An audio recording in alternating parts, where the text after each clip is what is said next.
Assalamualaikum warahmatullahi wabarakatuh. Selamat sore Waalaikumsalam pemirsa warahmatullahi Bipos wabarakatuh. Online. Kembali lagi di program Tribun Series Suara Rakyat bersama saya Dodi, jurnalis Banjarmasin Post.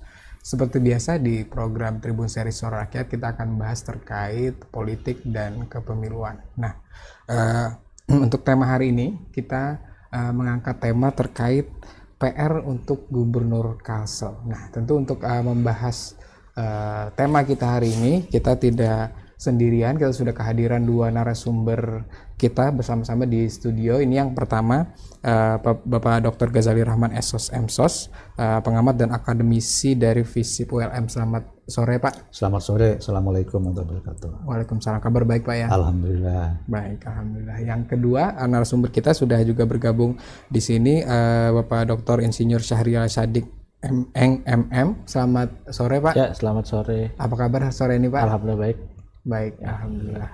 Nah, pemirsa Bipos Online, pemilu 2024 ini sudah selesai, baik pilpres, pileg maupun pilkada serentak sudah kita lalui bersama. Hanya tinggal menyisakan ada beberapa gugatan di MK di beberapa daerah. Nah, tapi jika berbicara soal Pilgub Kalsel ini sudah selesai dan ditetapkan pemenangnya. Nah, nanti tinggal ditunggu pelantikan. Nah, maka itu kita hari ini membahas terkait tema PR untuk gubernur dan wakil gubernur Kalsel juga termasuk. Untuk membahas terkait ini kita pertama ke Pak Ghazali nih Pak. Nah, Pilgub kita sudah selesai, tinggal menanti pelantikan. Nah, mungkin bisa diingatkan lagi Pak, berapa penting sih dan hakikatnya posisi gubernur itu bagi suatu daerah Pak? Terima kasih. Yang pertama yang harus kita ketahui bahwa gubernur itu adalah jabatan ya. Jabatan dia sebagai wakil pemerintah pusat di daerah, sekaligus juga sebagai kepala daerah sebuah provinsi. Jadi dengan kata lain, gubernur itu adalah jembatan penghubung antara pemerintah pusat dengan daerah. Jadi sementara ada beberapa kalangan yang ingin menghapus jabatan gubernur ini kan, itu secara sistem pemerintahan dan ketatanegaraan kita tentu sangat-sangat keliru kan. Jadi mau tidak mau jabatan gubernur itu ada jabatan yang tidak bisa kita tiadakan ya. Masalah bagaimana mekanisme pemilihannya ke depan itu hal lain lagi kan. Yang penting jabatan gubernur itu adalah sebuah posisi yang sangat strategis ya dalam penyelenggaraan pemerintahan di Indonesia. Artinya bagaimanapun dinamika terkait memilihnya nanti, tapi posisi itu tetap penting Pak ya, adanya penting ya. Ya, di satu sisi dia sebagai wakil dari pemerintah pusat, kemudian di sisi lain dia juga sebagai kepala daerah ya dalam sebuah provinsi. Nah, dalam jabatannya sebagai wakil pemerintah pusat, tentu salah satunya itu adalah mensinkronkan ya atau menindaklanjuti program yang sifatnya nasional dari pemerintah pusat untuk diterapkan di daerah. Kemudian sebagai kepala daerah, dia berfungsi sebagai koordinator ya terhadap kepala daerah, apakah itu bupati, wali kota yang ada dalam lingkup provinsi ya yang bersangkutan. Nah, jadi sebagai koordinator ya. Baik. Seperti itu. Nah, untuk pilkada di Kalsel Pak sudah selesai, terpilih ini Pak Haji Muhyiddin dan wakilnya Pak Hasnur Yadi Sulaiman. Nah, mungkin kalau dilihat dari sisi situasi politiknya nih Pak, karena kan Pak Muhyiddin ini didukung oleh 5 parpol, PAN, PKS, PSI, Demokrat, dan Perindo, dan juga kemarin kubu kedua itu paslon Acil Odah dan Pak Himawan ini didukung Golkar, Gerindra, Nasdem, PDIP, PKB. Nah, kira-kira apakah adanya kubu-kubu ini nanti akan berlanjut di DPR-nya Pak dan bisa mempengaruhi pemerintahan nanti Pak? Saya rasa itu adalah sebuah dinamika ya yang mau tidak mau itu mungkin akan terjadi. Tetapi kalau kita lihat dalam konstelasi politik nasional ya, PAN, PKS, kemudian juga Partai Demokrat ya adalah sebuah kelompok partai yang masuk dalam Kim Plus itu ya secara nasional. Jadi saya rasa itu ke depan itu tidak jadi persoalan. Apalagi kan di satu sisi kita tahu bahwa wakil gubernur Pak Hasnur Yadi itu daerahnya adalah daerah Golkar kan. Jadi walau bagaimanapun ya tetap beliau adalah kadernya Golkar. Nah, jadi ke depan tuh saya rasa apalagi kita mempercayakan kepada Pak Muhyiddin yang sudah piawai dalam berpolitik ya, bisa saja melakukan lobby-lobby dan hal lain. Dan saya yakin juga kawan-kawan di legislatif di provinsi kita ya, semuanya pasti berorientasi untuk kepentingan daerah ya. Tidak ada lagi sistem gontok-gontokan. Tambah lagi kita kan tagline yang diusung Pak Muhyiddin dan Pak Hasnur ini kan adalah bekerja bersama merangkul semua. Dari situ. Jadi saya sangat optimis kan bahwa meskipun Pak Gubernur Muhyiddin dengan Pak Hasnur Yadi ini kan diusung hanya sekitar 5 partai ya. Tapi itu tidak mempengaruhi kinerja ke depan gitu. Karena apa? Karena legislatif dan eksekutif di daerah ya, katakanlah di Kalsel ini itu dari waktu ke waktu tuh kita lihat perjalanan itu selalu bersinergi ya, antara pemerintah daerah dalam ini eksekutif dengan legislatif itu di Provinsi Kalimantan Selatan. Oke, artinya mungkin kemungkinan adanya hambatan terkait kebijakan-kebijakan yang akan disusun itu kecil Pak lah. Ya, jadi kalau ada trik-trik sedikit tuh biasa lah dalam politik. Kenapa? Karena kalau tidak ada itu kan juga tidak ada fungsi pengawasan kan. Karena kita tahu bahwa DPRD itu memainkan 3 peran ya, legislasi, anggaran, dan pengawasan. Nah, jadi hal-hal yang demikian itu adalah sesuatu yang biasa ya dalam konteks sistem politik daerah kita ya. Tambah lagi kan kita dalam penyelenggaraan pemerintahan daerah ini mau tidak mau hubungan antara legislatif dan eksekutif itu harus selalu harmonis ya, supaya pelaksanaan pemerintahan, pembangunan, dan fungsi kemasyarakatan itu bisa kita laksanakan dengan sebaik-baiknya. Baik, nah kita mau ke Pak Syahrial setelah ini. Pak, ini Bank Indonesia perwakilan Kalsel memprediksi perekonomian Kalsel bisa tumbuh di 2025 kisaran 4,4 sampai 5,2% year on year. Nah, kira-kira menurut Pak Syahrial ini sudah tepatkah perkiraan ini, dan melihat khususnya kita setelah pilkada selesai ini Pak? Ya, setelah pilkada selesai ada prediksi atau tren ya dari Bank Indonesia perwakilan Kalsel. yang di Kalsel ya, memprediksi 4-5% ya kenaikan daripada pertumbuhan ekonomi kita ya, atau income generating. Berdasarkan hitungan dari BI, tentu saja BI juga yang merupakan bank sentral Indonesia yang berpusat pada World Bank ya, Bank Dunia, itu pasti memperkirakan sesuatu itu berdasarkan asumsi-asumsi dan teori-teori yang sudah ada seperti itu. Nah, berdasarkan analisis yang dilakukan, kenaikan tersebut sangat mungkin terjadi seperti itu, 4-5% year on year ke depan ya. Karena pada hakikatnya jika atmosfer politik bagus seperti itu dan sinergitas di pemerintahan, society atau masyarakat itu bagus ya, insya Allah kenaikan ekonomi itu akan selalu ada dan tumbuh, serta itu akan meningkatkan income generating maupun pendapatan asli daerah di Provinsi Kalimantan Selatan.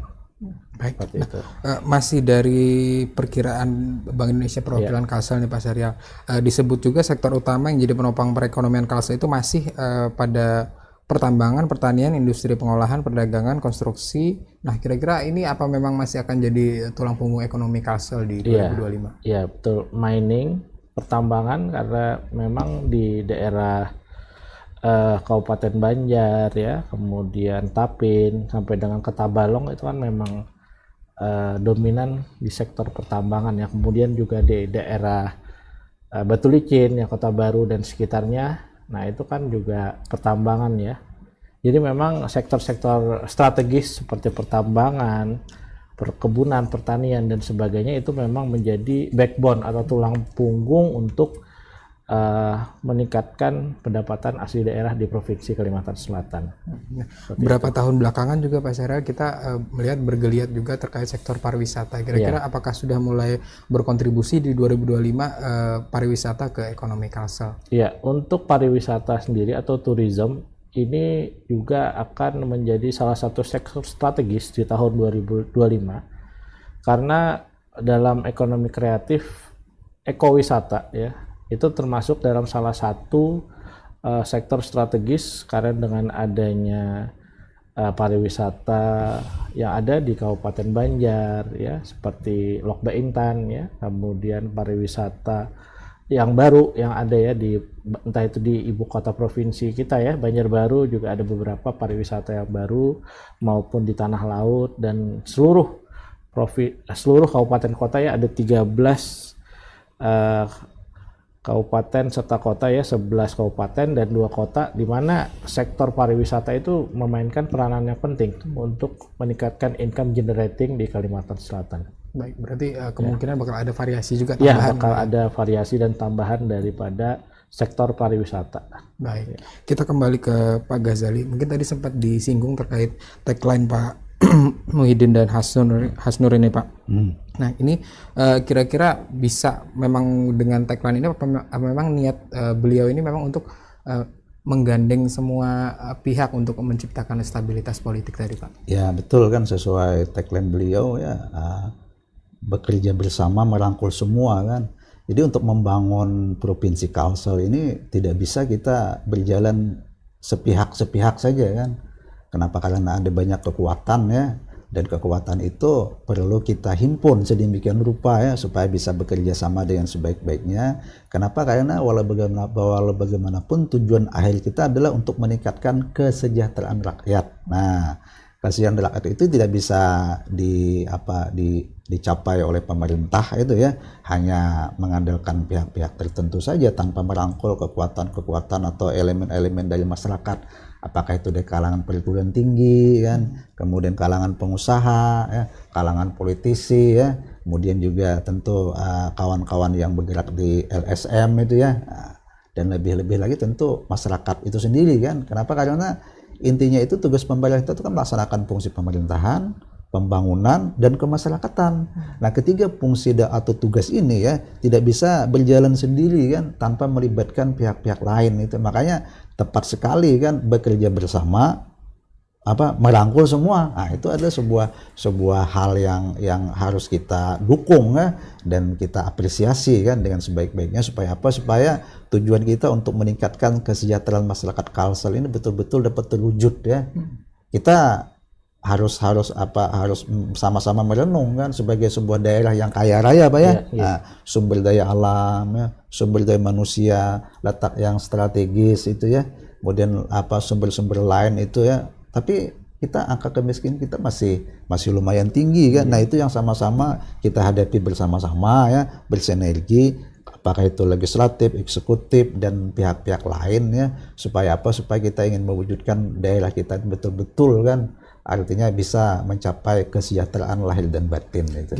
Pak, kalau dari kacamata politik mungkin dilihat dari sisi sepak terjang dan personal Pak Muhyiddin dan Pak Hasnur, apa memang tipikalnya cocok untuk bisa merangkul semua, atau di sisi lain punya sifat yang keras juga Pak kira-kira Pak? Kalau kita perhatikan Pak Muhyiddin, ketika pengalaman beliau kan wali kota ya, kemudian juga bergelut dalam anggota dewan di DPRD Kota Banjarmasin ya, kemudian DPRD provinsi juga ya. Kemudian pengalaman beliau sebagai wakil gubernur itu adalah sebuah hal yang tidak bisa kita pandang sebelah mata, itu luar biasa itu kan. Jadi pengalaman beliau itu ya baik itu di bidang legislatif maupun eksekutif kan, terlebih lagi pengalaman beliau sebagai pengusaha ya kan. Jadi itu kita tidak meragukan kepiawaian beliau itu Pak ya. Saya yakin artinya kita beruntung ya punya figur gubernur yang punya istilahnya itu punya pengalaman yang lengkap ya sebagai pendidik kan. Nah, pernah juga sebagai pendidik beliau, kemudian pengusaha, kemudian politisi ya. Nah, itu jadi arti pengalaman, berangkat dari pengalaman beliau itu saya secara pribadi itu ya, terus terang sangat mengapresiasi dan optimis ya beliau bisa mewujudkan janji-janji yang sudah mereka buat dalam kampanye itu ya, dan saya yakin itu program itu akan ditindaklanjuti kan dalam masa kepemimpinan beliau. Baik, kita ke Pak Saria lagi. Tadi disinggung terkait background calon gubernur dan wakil gubernur kita terpilih Pak Muhyiddin dan Pak Hasnur. Ini melihat background beliau-beliau ini, kira-kira apa yang harus dilakukan dari sisi ekonomi ini Pak untuk menggenjot dan merealisasikan pertumbuhan tadi Pak? Ya, dari sisi ekonomi ya, atau sektor ekonomi, karena dua pemimpin kita ini dari latar belakang pengusaha ya. Haji Muhyiddin pengusaha ya, punya tambang, kemudian juga Haji Hasnur juga seperti itu ya, punya tambang, kemudian sepak bola ya, pendidikan dan sebagainya. Jadi untuk merealisasikan peningkatan ekonomi di wilayah kita Kalimantan Selatan, tentu saja dengan menggerakkan ekonomi kreatif, ekrab, ekonomi berkelanjutan, ekonomi hijau, ekonomi biru, dan ekonomi syariah. Serta tak lupa juga kita menggerakkan ekonomi sirkular, karena beberapa hal yang saya sebutkan tadi merupakan sektor-sektor ekonomi strategis yang menjadi tulang punggung ekonomi dunia seperti itu. Dan itu diturunkan menjadi ekonomi yang ada di daerah juga. Bisa kita implementasikan seperti itu untuk peningkatan income generating di Kalimantan Selatan.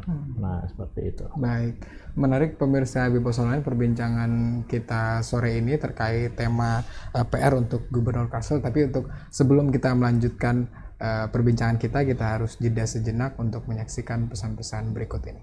Download Tribun X sekarang, menghadirkan lokal menjadi Indonesia.